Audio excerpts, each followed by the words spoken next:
Tonton video ini sampai selesai agar Anda tidak gagal paham.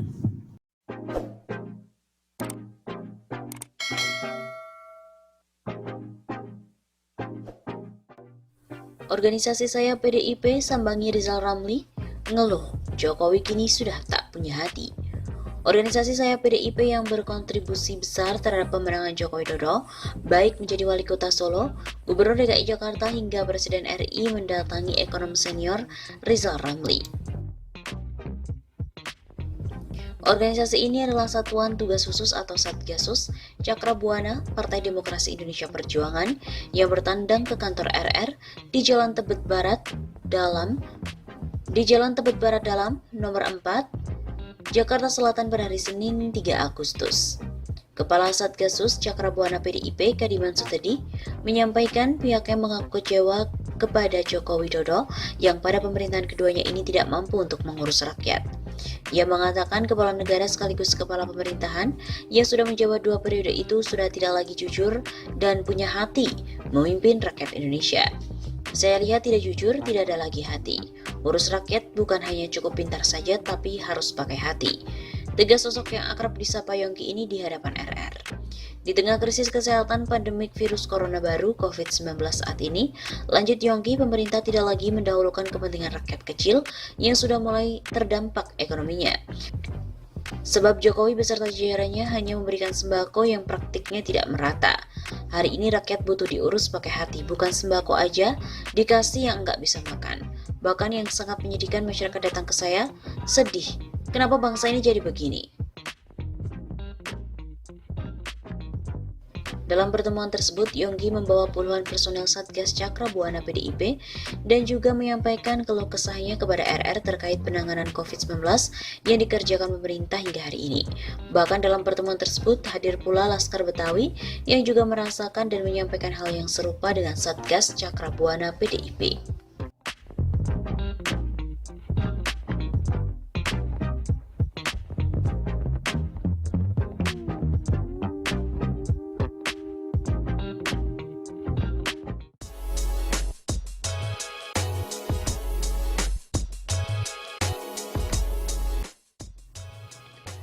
Survei LSI mengatakan 76% pemilih Jokowi Ma'ruf mengatakan ekonominya semakin memburuk. Perekonomian masyarakat Indonesia anjlok lantaran pandemi COVID-19, terutama bagi warga yang berada di zona merah. Hal itu terungkap dalam sebuah hasil riset yang dilakukan oleh LSI Ninja. Tercatat sebesar 74,8% publik mengatakan bahwa kondisi ekonomi mereka saat pandemi virus corona lebih buruk dan bahkan jauh lebih buruk dibandingkan masa sebelum COVID-19. Hanya 22,4% yang mengatakan bahwa kondisi ekonomi mereka tidak berubah dibandingkan dengan masa sebelum COVID-19. Dan hanya di bawah 2,2% yang mengatakan kondisi ekonomi mereka lebih baik. Ujar peneliti LSI Ninja Ardian Sofa saat merilis hasil survei bertajuk Kecemasan Publik di Zona Merah pada hari Selasa 7 Juli. Menurut Ardian lagi, kalangan yang mengatakan kondisi ekonomi buruk merata di hampir semua segmen. Baik mereka yang kelas ekonomi atas maupun wong cilik, berpendidikan tinggi maupun rendah, tua ataupun muda dan semua konstituen partai politik. Mereka yang mengatakan kondisi ekonomi buruk juga mayoritas di pemilih Jokowi Ma'ruf maupun pemilih Prabowo Sandiaga Uno. Di pemilih Jokowi Ma'ruf sebanyak 76,3% mengatakan ekonomi mereka memburuk. Sementara di pemilih Prabowo Sandiaga sebanyak 74,2% mengatakan kondisi ekonomi juga memburuk. Sementara itu pada segmen pemilih PDIP, partai pemenang pemilu sebanyak 77,8% mengatakan bahwa ekonomi mereka memburuk. Pada konstituen Golkar, sebanyak 74,2% mengatakan ekonomi mereka memburuk. Pada segmen pemilih PKS yang biasanya memilih musim kelas menengah yang tinggal di kota, sebanyak 70,7% mengatakan ekonomi mereka memburuk. 6 bulan dilanda pandemi COVID-19, tingkat kecemasan publik atas ekonomi mereka berada di zona merah. Mayoritas mereka mengatakan ekonomi mereka memburuk di atas 70% dan mayoritas khawatir mereka tak mampu lagi memenuhi kebutuhan pokok, yaitu di atas 80%. Sepanjang LSI dan JA melakukan survei opini publik sejak tahun 2003, tak pernah ada kecemasan publik setinggi ini. Begitu tutur Ardian Sofa.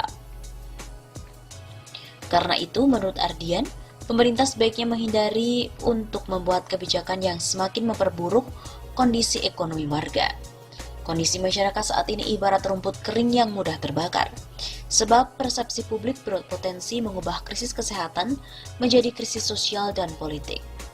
Pemerintah dibantu sektor swasta sebaiknya fokus untuk mengerahkan segala upaya menghidupkan kembali sentra-sentra ekonomi.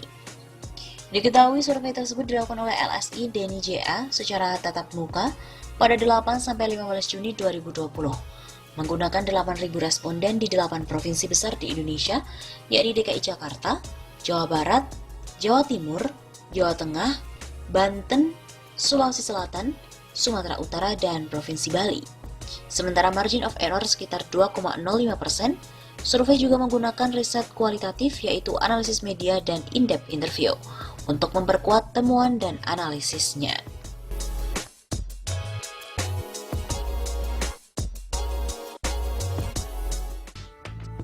Hal ini seperti diberitakan bahwa ribuan ibu rumah tangga terlihat mengantri berjam-jam di kantor Pos Indonesia di Jalan Rambutan Depok, Jawa Barat, demi uang tunai program simpanan keluarga sejahtera PSKS Rp400.000.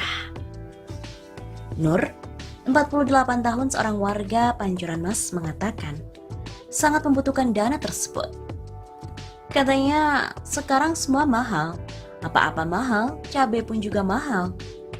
Begitu katanya pada hari Senin. Kata Nur, kenaikan harga bahan bakar minyak membuat hidup semakin sulit. Seluruh biaya kebutuhan hampir dipastikan melonjak.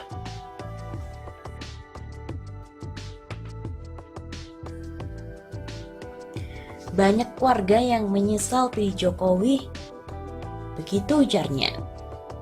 Warga lainnya, Daryono, mengatakan uang Rp400.000 yang dibagikan pemerintah bisa saja habis dalam sekejap. Palingnya cuma cukup buat 3 hari, langsung habis. Buat anak biaya ongkos sekolah, istri belanja. Begitu katanya. Sementara itu, Kepala Kantor Pos Indonesia Cabang Depok, Uman Mulyana, mengatakan hari itu merupakan pembayaran yang dilakukan sebanyak 7 titik. Pelayanan di Jalan Sentosa, Kantor Pos Perunmas 1, Kantor Pos Pancoran Mas, Kantor Pos Depok Timur, Kantor Pos Cimanggis, Kantor Pos Sawangan, dan Kantor Pos Cinere. Dalam mengantisipasi penumpukan RTS, maka pihak kantor pos membagi dalam 2 hari agar tidak menjadi penumpukan.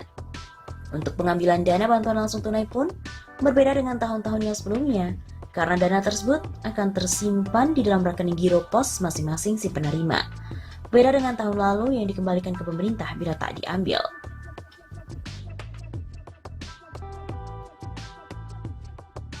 Hal lainnya pun juga diungkapkan oleh pendukung berat Jokowi. Salah satu warga dari Kampung Akuarium, Penjaringan, Jakarta Utara, Supiati, 37 tahun, mengaku pernah menjadi pendukung berat Joko Widodo saat dulu mencalonkan sebagai calon presiden di pemilu 2014. Namun, Jokowi disebut telah melanggar kontrak politik dengan warga di Kampung Akuarium. Biasa sih ya. Supiati, warga situ, juga bercerita ia sebenarnya adalah pendukung berat Jokowi sejak dulu maju dalam Pilkada DKI 2012 bersama dengan Basuki Cahayapurnama alias Ahok dan lanjut ke Pilpres 2014 bersama dengan Yusuf Kala. Pilkada dulu saya juga ikut Jokowi, sampai saya ninggalin anak ikut konser joget-joget di Senayan GBK 2014 dulu. Megang tangannya Jokowi aja udah seneng banget. Sekarang mah ya Allah, udah enggak lagi lah. Enggak lagi. Megang tangannya Jokowi aja udah seneng banget. Sekarang mah ya Allah, udah enggak lagi. Kayak gimana gitu.